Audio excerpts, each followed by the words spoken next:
한동훈 의원은 범죄 행위로 제명을 당한 것이지 해당 행위로 제명을 당한 것이 아니라는 말씀을 드립니다. 보수 제1야당의 현직 대표가 직전 당대표를 향해 공개적으로 범죄자 낙인을 찍었는데요. 1년 9개월을 질질 끌며 묻히는 듯했던 이른바 당원 게시판 사태, 진실을 밝힐 수사가 시작된 걸까요? 아니면 치졸한 당내 정치 보복의 서막일까요? 뭐 제가 심플하게 말씀드리면 결론은 이 사건은 그렇게 복잡하지 않습니다. 그렇죠. 네. 복잡하지 않고 다 끝났어요.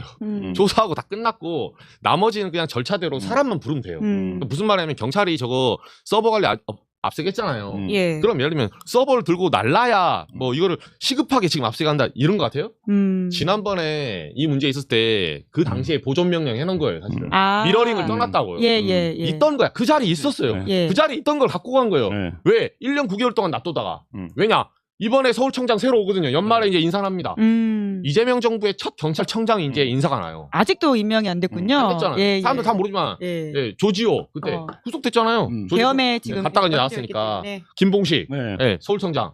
그러다 보니까 이 당원 게시판 문제가 한참 진행되고 내부에서는 이미 사안은 다 정리가 됐는데 예. 지난달 12일에 그러니까 7월 12일쯤에 당시 국민의힘 당직자까지 소환 조사 다 끝났습니다. 오. 예, 진술 다 받았고 예. 그 많은 사람까지 다 이제 다 진술 다 일치하게 여러 명을 어떻게 속여요? 오. 끝나놓고 이제 이걸 문제가 뭐냐면 이제 물론 공소청이 나오면 이제 진행이 되겠지만 기소를 해야 되잖아요, 검찰이. 예. 기소하고 공판에 재판에 가야 돼요. 재판에 가면 우리나라가 증거 재판주의 아닙니까? 예. 증거가 있어야 돼요. 그걸 확보하러 간 거예요, 그냥. 아, 이미 수사는 끝났고 마지막 동일성을 확인하는 증거를 확보하기 위해서 간 것에 불과하다. 그러면 기소를 하게 되면 무슨 혐의예요? 지금 뭐 혐의는 한 6개 정도 됐는데. 그렇게 많아요? 일단은 첫 번째가 업무방해가 아니라요? 네, 업무방해는 예, 이제 그거죠. 처음에는 이 사안이 제가 간략하게 요약드렸지만 크게 보면 세 가지 형태가 있어요. 첫 번째는 이 글을 한동훈 의원은 지금도 그래 얘기해요.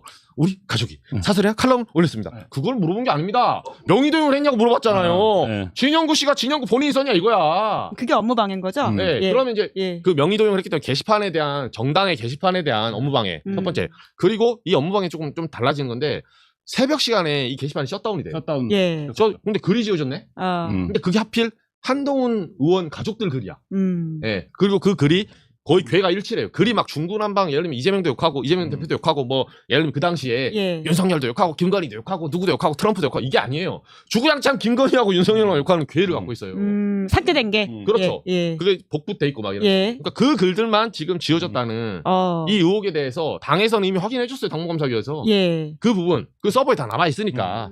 그리고 그럼 글을 지우면 이거는 증거인멸로 들어가는 거예요, 사실은. 업무방해 중에서도 증거인멸죄가 추가가 됩니다. 그러니까 직접 한 게 아니기 때문에 교사 혐의가 되는 건가요? 그러니까 한동훈 의원이 한지 모르죠. 예, 예. 저는 사실 한동훈 의원이 했는지 안 했는지 예. 아니면 한동훈 의원의 가족이 했는지 모르죠. 예. 근데 확실한 거는 그 글을 지운 사람 무조건 나와야 돼요. 나오죠. 아. 네. 그게 당직자든 이 사건과 관련된 혐의가 그것이다. 네. 그러니까 지금 피의자가 누군지 그렇죠. 모르지만. 그러니까 피의자가 예, 한 명한테 몰렸다고 제가 예. 그렇게 가정할 수는 없죠. 예. 물론 추정은 되는데 예. 여러 개가 칩시다. 예. 그럼 어쨌든 지운 사람 나오고 그걸 시킨 사람 때문에 시킨 사람이 나와야 되고 예. 명의도용 한 사람 명의도용 나와야 되고 나와야 되고. 범인이 여러 명일 수도 있고 한 명일 수도 있어요. 예. 그리고 나중에 셧다운이 이제 아침에 풀립니다.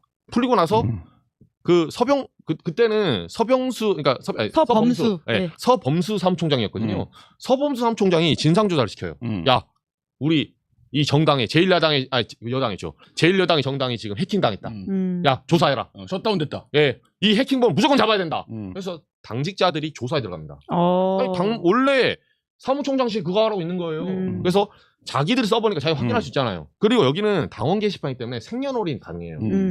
생년월일, 내 실명을 넣어야, 생년월일을 넣어야 글을 쓸 수 있다는 거예요. 예, 예. 하루에 3개까지밖에 못 쓰고. 예, 근데 그 전에는 많이 쓸 수 있었는데 3개 좁혔죠. 좁히면 스프레이 된 건데, 그 나중에 제가 또 한 번. 근데 그걸 했는데 진상조사를 시켰더니, 네. 진상조사를 중단하라는 묘령의 전화 한 통이 옵니다. 묘령의 전화요? 네, 한동훈 당대표실로부터.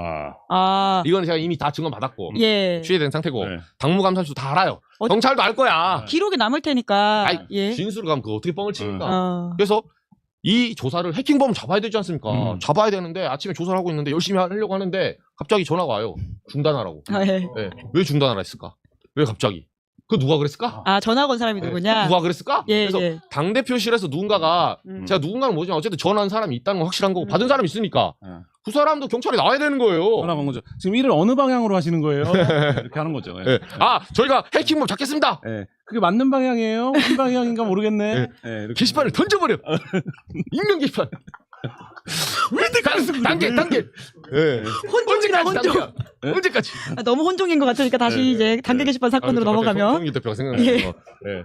이거는 어디 끼어넣어도 되는 그 성대모사 같아요. 예. 그래서 그 문제가 여기까지 제가 나왔지만 중요한 거는 여기까지 보면 이제 이거는 이제 형사적인 범죄에 대한 부분들. 예. 그래서 장동혁 대표가 저도 장동혁 대표를 안 좋아해요. 그러나 한동훈 전 대표 징계했을 때 뭐라고 했냐면 이거는 범죄 혐의로 징계한 거라요. 네. 정치 보복이 아닙니다. 자기는 자기는 범죄 혐의로 징계했다고 말을 하거든요. 예. 이건 범죄다. 근데 사실 범죄예요 이게. 네, 그래서 범죄죠. 범죄가 아니라면 경찰에서 따져보면 됩니다. 음. 당당하게 따져보면 돼요. 근데 친한계 분을 만나면 제가 이 말하면 경찰에다 따져보자 하면 쏙 들어가요.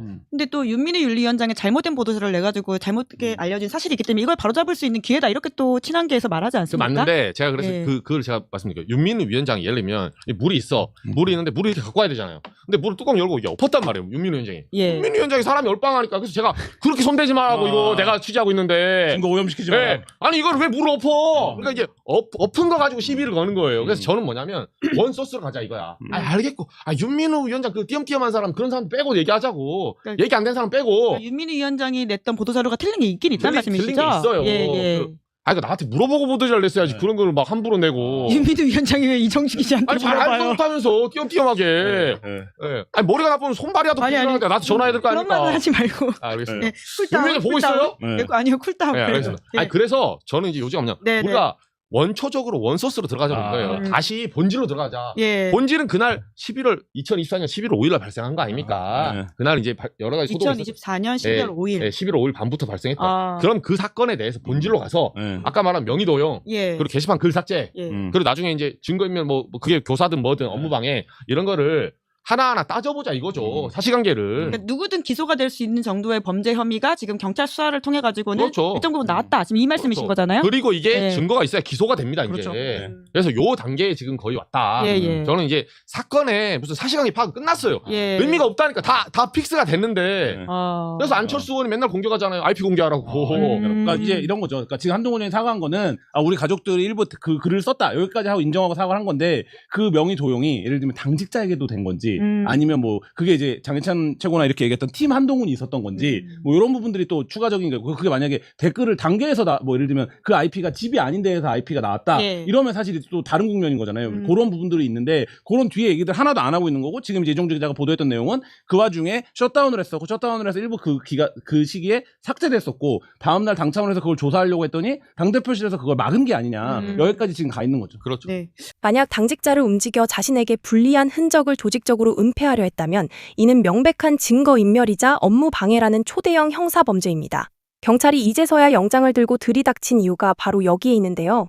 뭐 예를 들어 가족 명의를 했든 뭔가 됐든지 간에 그 행위가 이제 범죄 행위라고 본인은 이렇게 규정을 짓는 건데요. 예. 그 누구로부터도 범죄 행위라는 것을 확인받은 바 없는 사실이고 또 아마 근거로 삼고 있는 당무감사위원회의 어떤 징계 청원 그 결과 그것도 저희가 여러 가지 언론과 함께 검증한 결과 상당 부분 조작됐다고 이미 연말에 결론이 났어요. 예.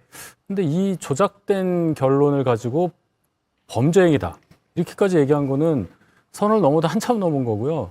앞으로 저 발언 하나로, 저 범죄 행위라는 단어 하나로 장동혁 대표는 굉장히 정치적으로 역공을 당할 가능성이 큽니다. 지금 범죄 행위에 대해서 그럼 본인이 소명을 해야 돼요. 제가 볼 때는 그 이호선 당무감사위원장이 당무감사위원회 그 자료를 통해서 공개한 그 내용이 조작이기 때문에 거기에 대해서 저희가 한동훈 의원 측에서 고소고발을 진행을 하고 있거든요. 예. 그럼 범죄 행위라는 것에 대한 의혹을 받아서 그 혐의를 받아서 수사를 받고 있는 대상은 당무감사위원장인데 그 사실관계를 역으로 지금 잘못 얘기하고 있는 것이다. 뭐 일부러 그랬겠죠.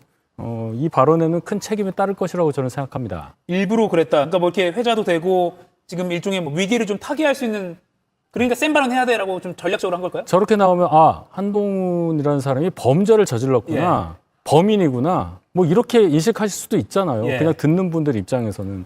아마 그런 낙인 효과를 노린 게 아닌가 생각되는데 정치 기술치고는 그렇게 높은 수준이라고 볼 수는 없는 거죠. 계산된 발언이라고 보십니까? 네, 그거는 당연히 계산된 발언이고 이제 범죄 행위라고 하는 그 단어를 통해서 연상되는 그 이미지를 이제 일부러 활용한 것 같은데 좀 궁금한 게 사실은 장동혁 대표는 판사 출신이지 않습니까? 예. 그래서 이 범죄행위가 뭔지 정확히 다 아실 텐데. 유죄 선고를 내린 건 다름없네요. 네, 그래서 조금 그 부분에 있어서 뭔가 확실한 근거가 있는 건지 좀 궁금하고 또 하나는 좀 전에 이제 우리 윤희석 대변인 말씀은 오히려 지금 그 당시에 당무감사했던 사람이 고소고발 당해서 조사받고 있는 중이다고 하셨는데 사실은 그게 오래된 사건으로 제가 지금 알고 있어요.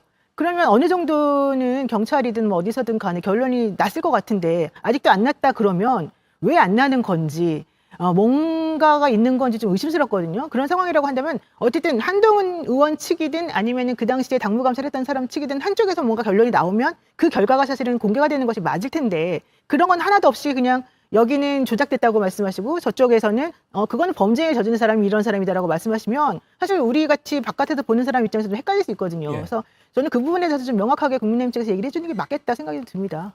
이건 이렇습니다라고 딱 설명이 나와야 되는 거 아닙니까? 일단 당무감사위원회 당무감사 그 결과는 작년 12월 31일자에 나왔어요. 새벽에 나왔고 이호선 당무감사위원장이 본인 개인 블로그를 통해서 공개를 했죠. 그렇죠. 그다음에 저희가 검증 과정을 거쳐서 고소고발 진행한 것은 1월입니다. 그리고 한동훈 의원은 당시에 1월 29일자로 제명이 됐죠. 그 과정에서 지금 보면은 6개월 정도, 한 5개월 정도 지났다고 보는데 경찰이 일이 많아서 그런지 뚜렷한 결과를 아직 통보받지 못했습니다. 어쨌든 진행 과정 그리고 어느 정도 잠정적인 결론이라도 나오면 반드시 국민들께 제대로 저희가 알릴 의무가 있다고 생각합니다. 예. 그리고요, 장동혁 대표가 어제 비공개 최고위원회에서 윤리위원을 추가로 임명했는데 뭐 이제 누군지는 알려지지 않았지만 변호사 신분이라고 합니다. 이거 그래서 혹시 지난번에 막 징계했다가 가처분으로 다 인용되면서 장동혁 대표 약간 망신당한 거 이거 보완하려고 좀 법적으로 좀 탄탄히 하려고 변호사 임명한 거 아니야? 이런 해석이 나오거든요. 그 얘기도 있더라고요. 보니까는 원래 이제 임명된 분들 중에 상당수가 그만뒀고 그래서 남아있는 사람이 6명인데 윤리위를 가동하려고 좀 모아봤더니 6명 중에 3명밖에 안 나왔다는 거예요. 근데 그렇기 때문에 성원이 안 되기 때문에 아예 그 뭐 회의가 안 된다고 하더라고요. 그러면 어쨌든 어떤 방식으로든지 간에 사람을 좀 채워야지 다수의 숫자가 나와줘야 돼. 홀수가 돼야지 이제 결국에는 결론이 나는 거니까 한 명을 당연히 세울 수밖에 없었다는 게 이제 이쪽 입장인 것 같고 그 과정에서 누구를 위원으로 임명할 것인가는 이제 대표 사실은 마음이지 않습니까? 그러니까 이제 본인이 생각하기에 조금 본인의 의지나 가치관하고 좀 맞는 사람을 일부러 한 것이다. 근데 그건 왜 그러느냐? 특히 이번에는 가처분 인용이라고 하는 뼈아픈 실수를 또다시 당하면 안 되기 때문이다. 네, 이런 얘기가 있어서 참 판사 출신이 이끄는 당에 그것도 제1야당의 이 유구한 역사를 가지고 있는 당에 이 감사 관련된 부분들이 이런 식으로 진행돼도 되는가에 대해서는 좀 씁쓸한 부분이 있습니다. 앞에 아까 그 뉴데일리 TV 영상이 나온 장동혁 대표의 말을 보면 너무 앞서 나가는 것 같다. 뭐 엄정한 조치가 필요하다고 했지 누굴 징계한다고 말한 적 없다. 라면서 앞서가지 말라고 했는데 변호사까지 임명하고 하는 거 보면 하긴 하려는 것 같은데요? 100% 한다고 저는 봅니다. 지금 노영희 변호사께서 말씀하셨지만 당무감사위원을 애초에 1월 달에 9을 임명했다가 3분이 그만둬서 6명이 됐고 막상 회의를 하려고 보니까 3대3으로 나뉘었다는 거 아니에요. 그럼 과반을 점유하기 위해서라도 또 홀수를 만들기 위해서라도 추가 임명이 필요했는데 일단 변호사로 법 전문가로 임명을 해서 말씀하신 대로 그 법원의 가처분이 인용이 안 되도록 하는 어떤 적절한 선을 찾아서 징계를 하겠다 이런 의도인데요. 이런 말씀을 웃으면서 유튜브 방송에 나가서 할 일은 아니라고 봐요. 당대표가 징계 정치하고 있는 거에 뭐가 그렇게 자랑스러워서 저렇게 뭐 예를 들어 회의석상에서 공개 발언하는 것도 아니고 밖에 나가서 저렇게 밝히는 것도 저는 제1야당 대표로서의 자격에 맞는 행위냐 분명히 국민들께서 의구심을 가지시리라고 저는 봅니다. 장동혁 국민의힘 대표가 한동훈 무소속 의원을 간첩이라 표현하며 범죄 행위로 제명당한 사람이라고 했습니다. 당원 게시판 논란을 범죄 행위로 규정하며 복당 불가의 못을 박은 겁니다. 친한계에선 곧바로 막장을 향해 달려가고 있다는 목소리가 나왔습니다. 황예린 기자입니다. 장동혁 국민의힘 대표가 한동훈 복당론이 나오는 데 대해 불가 입장을 피력했습니다. 간첩 한 명 데려오면 그게 우리한테 플러스입니까? 우리한테 총뿌리를 겨누는 사람을 이건 정리를 해야 된다라고 하는 것은 무조건 뺄셈 정치다라고 하는데 그런 거 하려고 하는 대표한테 당신 물러나라고 하는 게 뺄셈 정치입니다. 한 의원의 경우는 자신이 언급한 해당 행위자 복당 영구금지 대상엔 들지도 않는다고 주장했는데 당시 제명 사유였던 당원 게시판 논란을 두고는 범죄 행위라고 했습니다. 한동훈 의원은 범죄 행위로 제명을 당한 것이지 해당 행위로 제명을 당한 것이 아니기 때문에 한동훈 의원이 어떤 걸로 제명을 당했는지 잘 생각해 보시고 한 의원은 지난 1월 당원 게시판에 가족들 명의로 윤석열 전 대통령 등을 비난한 글을 썼다는 이유로 제명됐지만 범죄 혐의가 입증되거나 형사처벌을 받지는 않았습니다. 한 의원은 직접 대응을 자제했지만 친한계에선 즉각 반발했습니다. 김종혁 전 국민의힘 최고위원은 장 대표가 모차르트에 대한 시기로 악마가 되어가는 살레이르처럼 막장을 향해 달려가고 있다며 부디 멈춰달라고 했습니다. 또 다른 한 의원은 JTBC에 한 의원은 엉터리 조작 감사로 제명당한 것이라며 따져보자면 그게 범죄 행위라고 쏘아붙였습니다. 당내 갈등이 잇따르는 가운데 오세훈 서울시장은 당 중진들과 접점을 넓혀가고 있습니다. 전날 안철수 의원과 오찬을 한 데 이어 저녁에는 정점식 원내대표를 만나 당이 징계 정치로 다시 거꾸로 돌아가선 안 된다는 우려를 전한 것으로 알려졌습니다. JTBC 황예린입니다. 당원 게시판 문제는 당무감사위원회와 윤리위원회에서 당원 당규에 정해진 절차에 따라서 결정된 것이고 최고위원회에서도 논의를 거쳐 의결된 사항입니다. 당 대표가 개인적으로 결정하는 사항도 아닙니다. 그 내용은 대통령과 여사에 대한 내용이었고 그것이 대통령의 국정수행에 장애가 되도록 만들었다는 것이고 그 과정에 그 당시 여당의 대표가 관여되어 있다는 이 바로 마지막 문장인데요. 당원 게시판이 국정 수행에 장애가 되도록 만들었다. 한동훈 전 대표의 당원 게시판 이 논란이 또는 그 당시에 한동훈 전 대표 또는 그 측근들이 썼다고 알려진 그 글 때문에 윤석열 당시 대통령이 국정 수행을 제대로 못했다 이런 주장이거든요. 김웅남 의원님. 네. 이거 지난주에 강하게 비판하셨던 당원 게시판 사건이 계엄에 영향 미쳤다. 그렇죠. 이거랑 비슷한 맥락이네요. 장동혁 대표는 같은 맥락의 이야기를 또 반복한 것인데 그러면 그럴수록 윤석열 당시 대통령뿐만 아니라 그 부부가 얼마나 옹졸한 사람이고 사감에 치우쳐서 대통령직을 뭐랄까요? 뭐 그냥 자기 개인적인 감정으로 임했는지를 확인시켜 주는 거 아닌가요? 장동혁 대표의 입을 통해서. 뭐 지난주에는 당원 게시판 그 사건이 계엄에 영향을 끼쳤다. 즉 당원 게시판 때문에 비상계엄 선포했다는 취지로 얘기를 하더니 이번엔 또 국정수행에 장애를 가져왔다고 하는데 예. 아니 당원 게시판뿐만 아니라 뭐 우리나라의 온갖 그 온라인상의 게시물이 어마어마하게 올라가죠. 또 외국 회사가 하는 소셜 미디어에도 하루에도 뭐 수백만 건, 수천만 건이 올라가는데 그게 대통령의 국정수행에 영향을 끼치면 게시판의 글, 뭐 이런 거로 영향받으면 그건 대통령 자격이 없는 거죠. 거기서 자기한테 싫은 소리 하는 사람이 있다? 근데 그 싫은 소리 하는 사람이 당대표 가족이라고 해서 대통령이 국정수행은 안중에도 없고 야, 내가 저거 혼내줘야지. 이런 일부터 먼저 하게 됐다면 그거 자체로 대통령직에 하루라도 더 있으면 안 되는 사람이었다는 것을 장동혁 대표의 입을 통해서 확인시켜 주는 거죠. 예. 왜 저런 말을 계속 반복하죠? 홍석준 의원님, 이 주장, 그러니까 당원 게시판 일 때문에 윤석열 당시 대통령이 국정을 제대로 수행 못했다. 저는 굉장히 많은 영향을 받았다고 생각합니다. 왜냐하면 당원 게시판에 머물러 있었으면 뭐 관계가 없었죠. 그런데 지금도 기억이 생생한 게 뭐 저도 방송에 많이 나갑니다만 2024년도 10월 달부터 11월 달 그때 방송에 나가면 메인 주제가 뭐였냐면 당원 게시판에 했던 그런 걸 가지고 당에서도 당원들이 지금 김건희 여사라든지 윤석열 대통령에 대해서 이런 비판을 많이 하고 있다는 주제를 가지고 굉장히 많이 방송에서 이야기를 해왔습니다. 당시 상황이 어땠습니까? 민주당이 30명 이상의 장관이라든지 검사를 탄핵을 하고 또 사상 최초로 수정 예산을 야당 단독으로 처리하고 그렇게 함으로써 사실상 국가가 마비되고 정부 여당은 사실상 속수무책으로 당할 수밖에 없는 그런 상황이었습니다. 그런 상황에서 윤석열 전 대통령과 정부를 지켜야 되고 엄호를 해야 될 국민의힘의 당대표가 물론 그때 당시는 한동훈 전 대표가 관련된지 몰랐겠습니다만 나중에 알고 보니까